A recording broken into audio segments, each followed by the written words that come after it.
वेगवेगळे प्रयोग करून आपल्या संगीताला एक वेगळेपण देणाऱ्या राहुलदेव बर्मन उर्फ आर डी बर्मन यांचा 27 जून हा जन्मदिवस.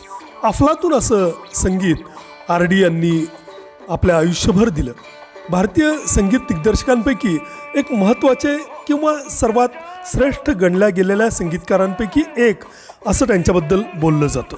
1961 ते 1994 दरम्यानच्या कारकिर्दीमध्ये बर्मनदांनी 331 चित्रपटांना संगीत दिलं आणि स्वतः काही गाणी देखील म्हणली. किशोर कुमार आणि आशा भोसले हे त्यांचे विशेष आवडते पार्श्वगायक होते. किशोर कुमार यांना तर त्यांनी आणि त्यांच्या वडिलांनी एस डी बर्मन यांनी अतिशय मोठ्या प्रमाणावर संधी उपलब्ध करून दिल्या. याचा अर्थ इतर गायकांकडे त्यांचं दुर्लक्ष होतं असं नाही, तर सर्वच गायकांना त्यांनी ज्या ज्यावेळी जिथं जिथं उपयुक्तता ठरेल तिथं तिथं चांगली संधी दिली.